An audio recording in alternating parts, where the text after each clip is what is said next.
Bueno, muchas gracias, Guada. Quiero en principio agradecer muchísimo esta invitación de Ricardo Piñeiro Prince, su director, el director del CEIRET, a Guada Estrada, a Sabrina, que asisten, y realmente, bueno, y además a todos y a todas quienes están en este momento conectados, compartiendo este espacio que pretende ser un espacio de diálogo, de intercambio, de debate, sobre todo.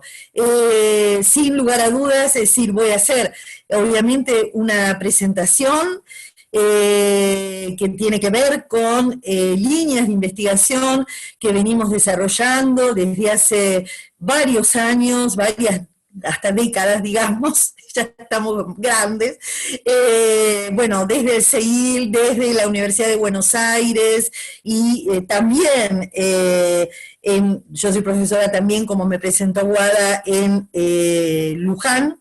Eh, Así que bueno, quisiera de alguna manera agradecer, y sobre todo algo que planteó Ricardo, que algo que era muy, muy necesario en la Facultad de Ciencias Sociales, en la carrera de Relaciones del Trabajo, donde me desempeño hace ya muchos años, y es la existencia de este centro de investigación. Así que bienvenido este centro de investigación para el campo de las relaciones del trabajo. Eh, Primer elemento, yo he puesto como títulos, así salió en el flyer, capaz que un poco recortado, pero el título dice, y me detendría en esto, Corporaciones y Pedagogía del Management, implicancia en las subjetividades de los y las trabajadoras, como pueden leerlo. Y me detengo en esto porque decir, a ver, yo soy una pedagoga que históricamente miró las grandes corporaciones, ¿sí? Y que me he especializado en temáticas sociolaborales. Pero ¿por qué poner en sintonía esta idea de corporación y pedagogía? Justamente allí hay un elemento clave en el análisis que vamos a desarrollar, que tiene que ver con que la educación, la formación de los trabajadores, la agencia pedagógica, los dispositivos pedagógicos, eh, están, es decir, cobran centralidad en las grandes corporaciones, cobran centralidad, así como los dispositivos comunicacionales. Yo me voy a referir a los dispositivos pedagógicos y me voy a referir también, bueno, además que surgen de las investigaciones que venimos realizando, obviamente también a través de proyectos UASIT en la Universidad de Buenos Aires. Eh, ¿Por qué será que es tan importante para el management, digamos, recurrir a la pedagogía?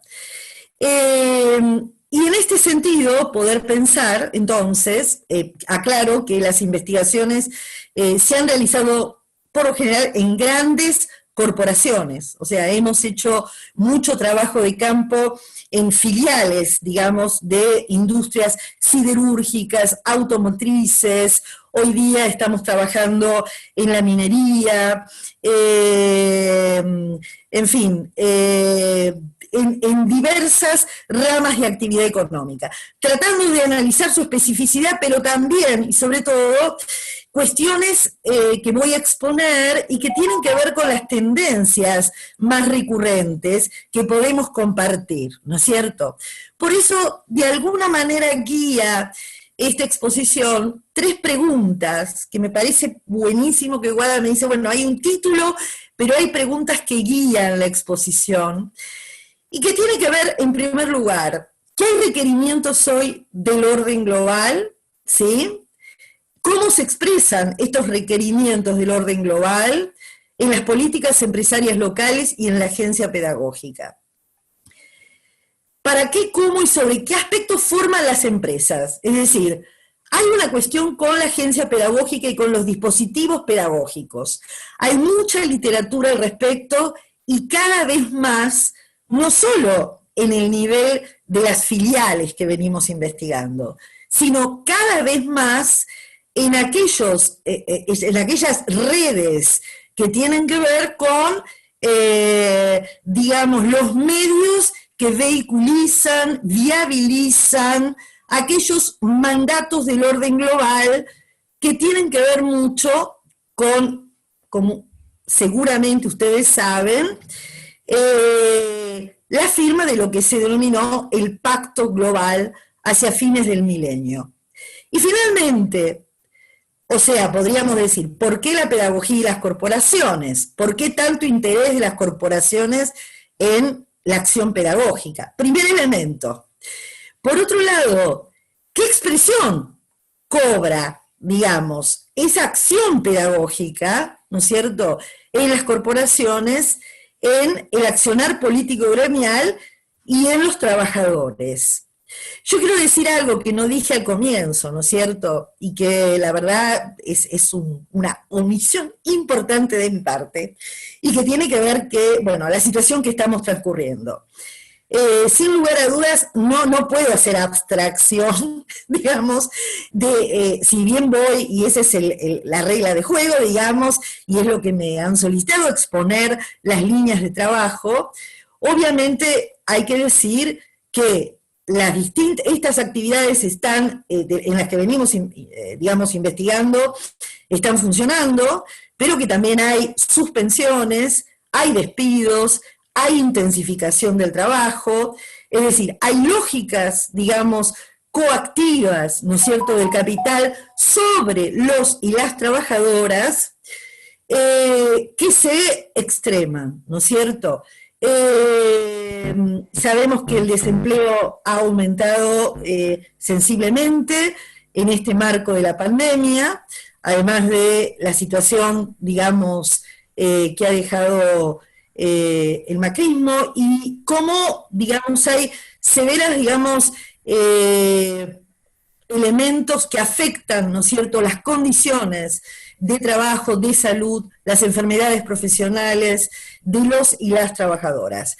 Esto, digamos, es decir, podríamos hablar mucho respecto de COVID, pandemia y la situación de los trabajadores y trabajadoras que hoy están trabajando, ¿no?, de sus condiciones de trabajo, y por otra parte, de cómo también las grandes organizaciones y las grandes corporaciones han ajustado ciertos protocolos y han también empleado estos dispositivos pedagógicos en pos, de alguna manera, de vehiculizar esos procedimientos, esos nuevos procedimientos. Simplemente aquí un paréntesis. Entonces, va a guiar la exposición estas preguntas a modo de, digamos, punto de partida, e iremos complejizando de alguna manera de a poquito el análisis. Un primer elemento que a mí me viene preocupando desde hace muchos años y que no es privativo de la educación, de los pedagogos, también de los licenciados en relaciones del trabajo, de los sociólogos, de los economistas y de los medios públicos en general, digamos. Es decir, mucho se habla respecto de esa relación entre trabajo y educación. Yo lo pongo ahí como campo de problematización, tanto debiera ser un campo de problematización en la investigación sociolaboral y educacional crítica. Es decir, la formación para los trabajadores, de los trabajadores, es una temática clave en los espacios de trabajo. Sin embargo, digamos, lo que nosotros podemos plantear es que hay un gobierno, es decir, existe la hegemonía de posiciones funcionalistas y sobre todo de la teoría del capital humano, que sigue estando y sobre todo naturalizada. Yo invito de alguna manera a repensar esta relación que es desde la escuela y más allá de la escuela, y donde las corporaciones son una gran usina de sentidos que luego se expanden a múltiples áreas de la actividad, digamos, de la vida, de donde se despliega la vida. Y como dice un gran pedagogo Michael Apple, estamos asistiendo a una cultura auditada. Y esto se juega en múltiples escenarios. Entonces, la primera invitación es a reflexionar respecto a cómo se juega esta relación entre el trabajo y la educación que tanto aparece, y más allá de las investigaciones, ¿no es cierto? Y cómo en realidad estoy concibiendo justamente la inversión de cómo postulo la relación.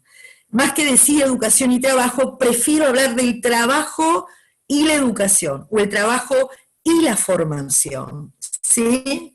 Esto tiene que ver también con pensar que no estamos formando, digamos, en la universidad para un puesto de trabajo.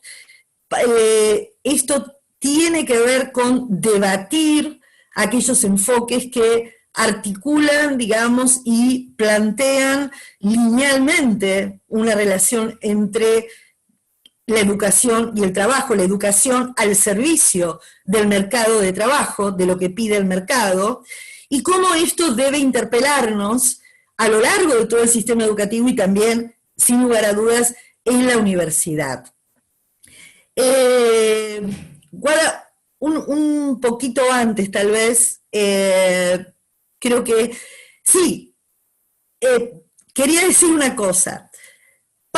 Estos son presupuestos de base, es decir, no sería honesta intelectualmente si no digo, bueno, yo lo estoy mirando desde aquí. Es decir, esto se puede debatir, se puede criticar, someter a la crítica, pero soy honesta a decir, bueno, miren, miro desde acá, desde este cristal.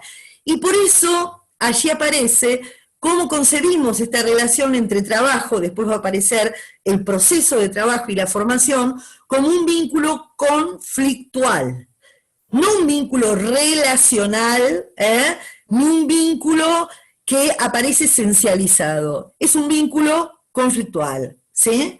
Allí está el conflicto capital-trabajo. Y reconocer, vamos a hablar mucho de la hegemonía de las corporaciones en la transnacionalización, esa dimensión pedagógica en el accionar hegemónico, que mucho tiene que ver también con el recurso que aporta la acción pedagógica a las grandes corporaciones. Y en ese sentido, entonces, la pregunta del millón, podríamos decir, que debiera hacerse, creo yo, todo investigador e investigadora, es ¿para qué y para quiénes investigamos? Digo, esto de poner sobre la mesa las perspectivas, ¿no es cierto? Bien, ahora sí avanzamos. Yo hace algunos años ya estudiando grandes corporaciones, como les decía, y me he referido a pensar desde el cristal de una pedagogía, que yo denominé una pedagogía crítica del trabajo, una pedagogía crítica del trabajo. Así como hay falta a veces de problematización en el campo sociolaboral respecto a los paradigmas de base que implica la educación, lo educacional, ¿no es cierto?, en términos epistemológicos, teóricos, en términos de posicionamientos, de igual forma sucede en el campo, digamos, educacional. ¿Qué pasa cuando pensamos en el trabajo, en los trabajadores? Muchas veces, desde la pedagogía, lamentablemente, aspectos que tienen que ver con el proceso de trabajo, con el trabajo docente, con las condiciones de trabajo, han estado ausentes. Muchas veces, bueno, yo me recibí ya hace muchos años, ¿no? Estudié hace muchos años, pero han estado ausentes de los planes de estudio, digamos. Es decir, el trabajo y las trabajadoras, ¿no es cierto? En este sentido, entonces, invierto el sentido en este campo de aplicación que a veces se dice rápido, educación y trabajo, ¿no? y pienso en poner la lupa, digamos, la mirada en las investigaciones que miran el proceso de trabajo y la formación de los trabajadores. Y en qué medida allí hay una suerte de colonización del capital a partir de cómo opera la centralidad de esta pedagogía del management. Aquí vamos a ver luego de qué recursos se vale, por qué el dispositivo pedagógico de pronto es una herramienta interesante, así como el dispositivo comunicacional, del cual se sirve, ¿no es cierto?, la patronal y el management, y cómo en realidad ese proceso de trabajo y esa cotidianidad laboral es colonizada, ¿no?, por el capital. En este sentido, por eso planteo que la producción de conocimiento crítico situado, y ahí disculpen que tengo un problemita acá, ahí está. La producción de conocimiento crítico situado tiene que ver con poner la lupa en lo que se juega en esa cotidianidad laboral, y en la relevancia, obviamente, para la clase trabajadora. Es desde allí, desde desnaturalizar tanto las doctrinas más agregadas del management, que exceden, ¿no es cierto?, las filiales, como lo que se juega en la cotidianidad laboral, es decir, en distintos planos, es que podemos pensar una pedagogía, digamos, crítica y radical para los y las trabajadoras, para la clase obrera. Esto implica reflexionar mucho respecto a las perspectivas que están de alguna manera circulando. En ese sentido, entonces, pensar procesos de trabajo y formación requiere, decimos, modelos complejos, ¿no? Tanto por la convergencia de niveles, ¿no?, macro, meso y micro. Vamos a ver, cuando hablo de macro, estoy hablando del orden más agregado y que tiene que ver con el rol fundamental que juegan los organismos internacionales, ¿sí? El orden del meso tiene que ver con las redes regionales y locales, de los cuales derivan ese, podríamos decir, ese pacto global, ahora me voy a referir a él, y los escenarios situados. Múltiples dimensiones, ¿no?, donde este es un campo, podríamos decir, inter y transdisciplinario, dimensiones del orden de lo educacional, lo laboral, lo cognitivo, lo económico productivo, lo político cultural, y diferentes disciplinas que convergen. Es decir, esta convergencia permite avanzar en la complejidad, ¿no? De hecho, es implica un trabajo muy minucioso para poder abordar tanto esos niveles más macro como esos niveles más micro. Y, sobre todo, ¿qué rol juega la agencia pedagógica? Pasando al... Sí, vamos al segundo punto, aportes de las investigaciones. Entonces, nosotros hemos recontextualizado, incluso siguiendo a Gramsci, ¿no?, y a otros autores también como Bernstein, esta idea de cómo en las últimas décadas se ha consolidado la hegemonía empresarial, o siguiendo Boroway también. Y pensar en esa consolidación de la hegemonía empresarial que implica pensar en el papel que juegan las grandes corporaciones en la transnacionalización de los capitales, ¿no?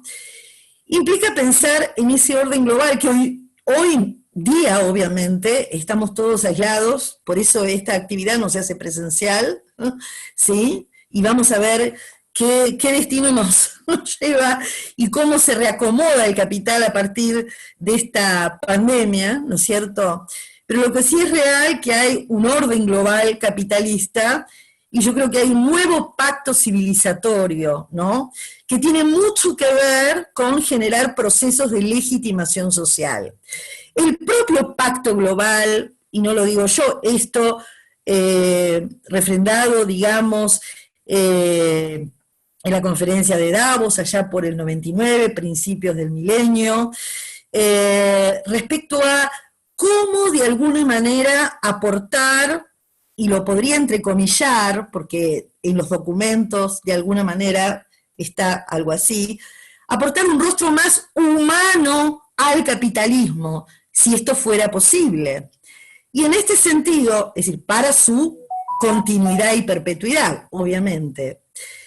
Ahora, ¿cómo hacerlo cuando tenemos millones y millones de niños, jóvenes, niñas, jóvenes, hombres, mujeres, que se mueren de hambre, que mueren, digamos, ¿no es cierto? El capitalismo conlleva en ese conflicto entre el capital y el trabajo la exclusión. Entonces, esto de aportar un rostro más humano tiene que ver con generar fuertes procesos de legitimación social. En este sentido, hemos planteado cuestiones que tienen que ver con pensar a ese pacto global, digamos, como un pacto social corporativo, que trata de articular aspectos que tienen que ver con la acumulación del capital con procesos de legitimación social, que no es fácil, implica una arquitectura compleja, implica redes regionales y nacionales, implica deslocalizaciones múltiples, digamos, para poder finalmente radicar determinadas recomendaciones que proceden de los organismos internacionales. Esto obviamente se firmó por Naciones Unidas, y hay mucha literatura sobre la cuestión, documentos que refieren específicamente qué deben hacer las grandes corporaciones, ¿no? ¿Adhieren o no adhieren al pacto? Si adhieren, entonces, deben dar cuenta que hacen buenas prácticas. Hay un conjunto de redes, digo, locales y regionales, que se ocuparán, entonces, de producir, digamos, decimos los pedagogos, buenos materiales, múltiples y prolíferos materiales didácticos para las buenas prácticas de esos objetivos, de esas recomendaciones, ¿sí? Que tienen que ver sobre todo con lograr adhesiones por parte de los trabajadores. ¿Cómo lograr ese consentimiento? Entonces, por eso he partido, digamos, cada vez más hay que pensar, así como en los 90 estudiábamos el problema de la modernización en las empresas, entre comillas lo digo porque ha estado naturalizado ese término, y el papel de los organismos internacionales, y la educación se ha seguido estudiando sin lugar a dudas. Yo creo que hoy más que nunca también hay que volver la mirada sobre el papel de esos organismos internacionales. Allí radica una sede y una matriz, digamos, fundamental que de alguna manera coloniza la vida, ¿no es cierto? Claro está que esto no es sencillo, como decía antes, y hay múltiples y diversos, variados mecanismos y dispositivos a partir de los cuales justamente se articula una agencia pedagógica, a mi juicio global, con una local. Esto no es sencillo, digamos. Hay que ver cómo se hace y por qué se recurre a los dispositivos pedagógicos, ¿no es cierto? Bueno, podemos seguir. Algunos aspectos, ¿no?, que tienen que ver con esos mandatos globales que tienen que transmitirse, ¿sí? Transmitir esos valores corporativos y, obviamente, lograr adopciones por parte de los y las trabajadoras, anulando acciones de resistencia o potenciales acciones de resistencia.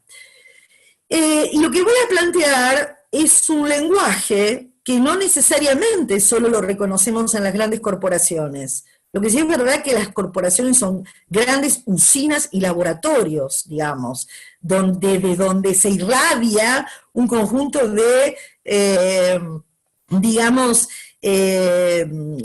herramientas para lograr formas variadas de disciplinamiento social, laboral, educacional.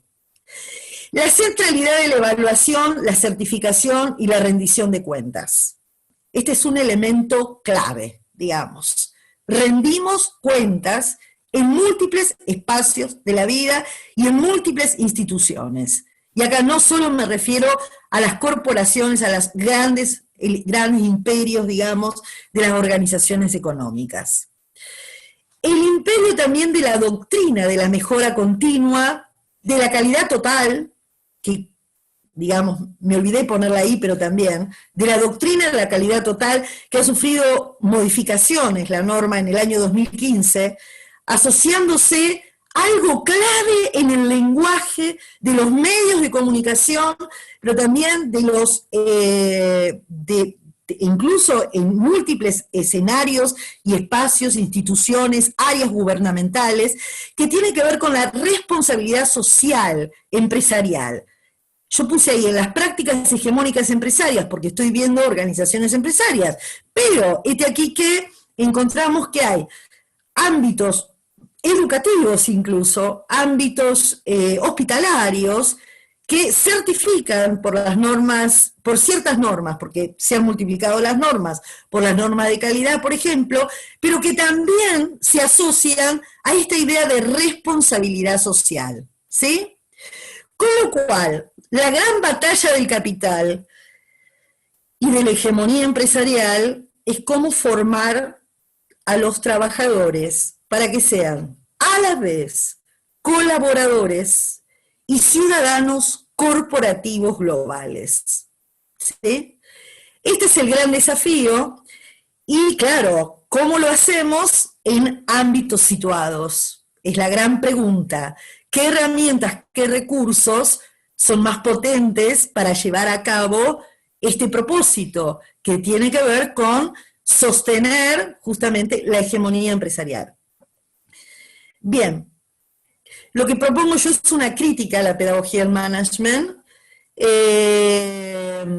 Justamente, esa crítica a la pedagogía del management tiene que ver con pensar cómo esta agencia pedagógica articula el nivel global, regional y local. Y allí está la mediación, la potencialidad de la mediación pedagógica para lo que hemos denominado los saberes corporativos, ¿sí? Y en este sentido, una pedagogía del management.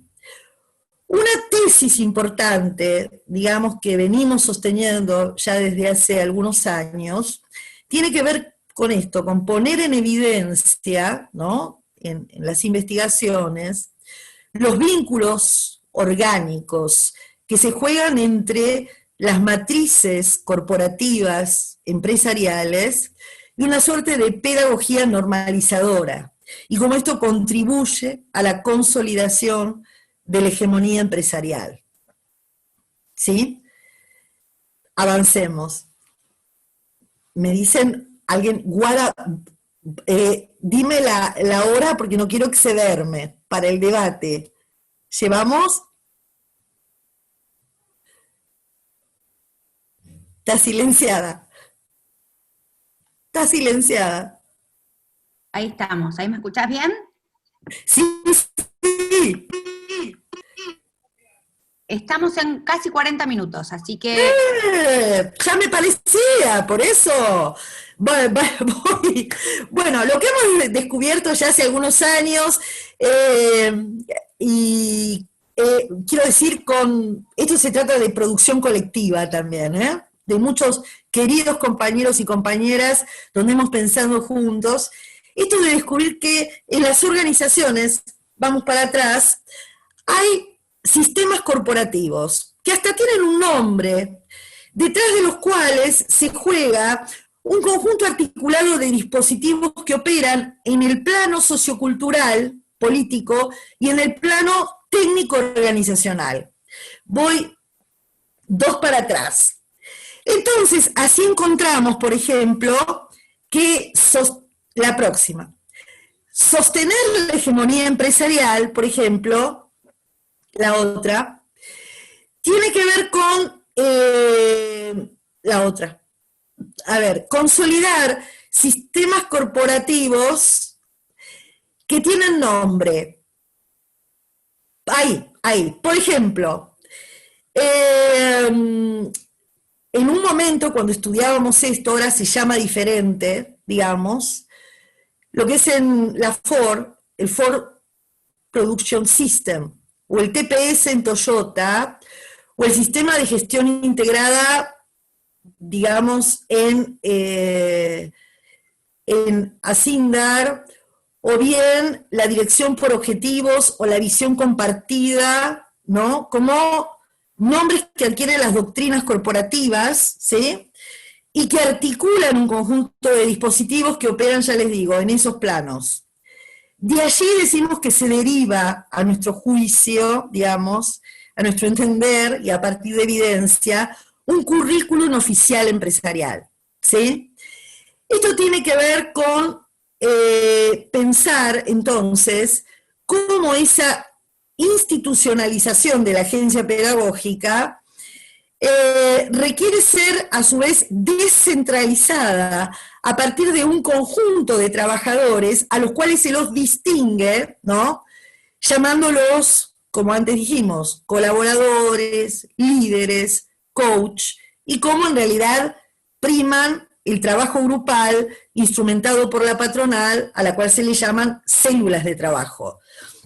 Y cómo en realidad el objetivo, a partir de que las filiales rediseñan los mandatos de las casas matrices y del orden corporativo global, a partir de esa recontextualización del alto management, también hay un trabajo que hacer en esto de dimensionar determinados saberes corporativos que hemos llamado, que tienen que articularse con los saberes técnicos locales de los sectores productivos, de los requerimientos de los sectores productivos, y cómo luego, obviamente, hay que evaluar a tiempo real a partir de distinguir, producir distinciones entre los trabajadores en los espacios de trabajo, y allí está el rol específico de los líderes, ¿no es cierto?, de las células de trabajo.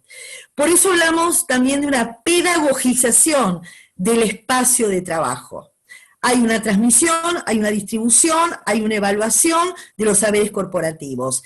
Hay un currículum oficial empresarial que se nutre, no obstante, a partir de ese traspasamiento de saberes corporativos y de valores empresariales, de la pericia técnica que ponen en acto diariamente los y las trabajadoras, ¿no? Podemos seguir.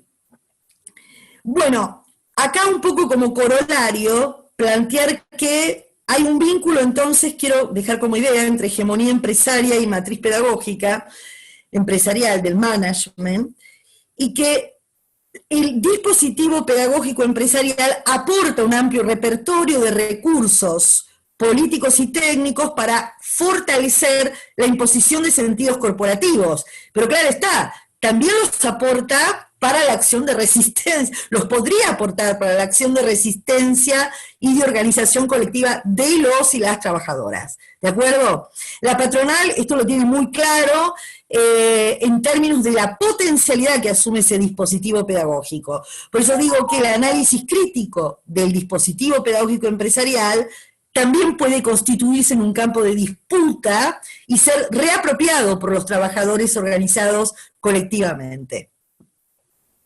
¿Avanzamos? Bueno, aquí aparecen algunos elementos que tienen que ver con cómo en realidad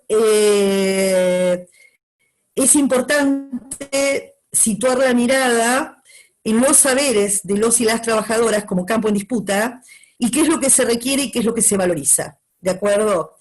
Y cómo en realidad se requiere desnaturalizar, bueno, cuáles son las valorizaciones de las credenciales. Esto es una histórica, digamos, un histórico planteo, ¿no es cierto?, en este campo, pero además cómo desnaturalizar el orden clasificatorio profesional, ¿no es cierto? Y la centralidad acá de la negociación colectiva. Es decir, que tiene que ver con la convergencia del contenido técnico de los puestos, de los saberes que se ponen en juego, de una posición asignada, que se traduce en un sistema de remuneraciones, para decirlo rápido. En este sentido, entonces, muchas veces se mueven esas posiciones, de hecho, se han achatado las escalas, las estructuras, pero en realidad lo que habría que hacer es poder desnaturalizar ese orden clasificatorio profesional. Queda pendiente la valorización de la experiencia y cómo en realidad se articula, y esto es un tema, digamos, para la acción de resistencia colectiva y la acción gremial, los saberes corporativos, ¿no?, de la patronal y la pericia técnica que de hecho aportan los trabajadores y de la cual están orgullosos en esto de ponerlo en juego. Es decir, sin ellos la empresa y la corporación no funciona. Pero el gran tema de la patronal es cómo cooptar esa pericia técnica para enriquecer lo que denominamos el currículum oficial empresario. Volvemos. Bueno, vuelvo al comienzo. Adelante, ya vamos concluyendo. Esta idea de recordar simplemente la relación, y ahí yo cometí un error, diría trabajo-educación como vínculo conflictual, la necesidad de debates conceptuales sobre la educación, el trabajo, el empleo y su vinculación, visibilizar perspectivas naturalizadas, las críticas a las visiones adaptativas lineales entre sistema educativo y sistema productivo, y tender hacia una formación tecnológica crítica para los y las trabajadoras, ¿no?, más allá de la escuela técnica y de los puestos de trabajo. Se puede pasar, ya cerrando, que hay saberes técnicos implícitos, no codificados, que aportan los trabajadores, y que mucho tienen que ver justamente con la puesta en juego de innovaciones tecnológicas organizacionales, ¿no? Y cómo en realidad lo que se está asistiendo en las grandes corporaciones, bueno, lo del desempleo ya lo dije, de las suspensiones lo dije, pero del grado de intensificación del trabajo, cómo convive, ojo, las lógicas coactivas con los procesos de legitimación social.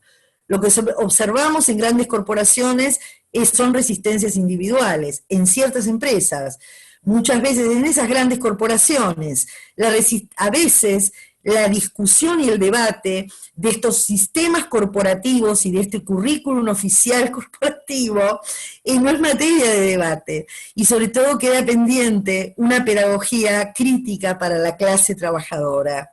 ¿Sí? Vamos a la última. Bueno, muchísimas gracias. Aquí cerramos, creo que estamos más o menos en el tiempo. Bueno, muchísimas gracias, ¿sí? Muchísimas gracias a todos y a todas.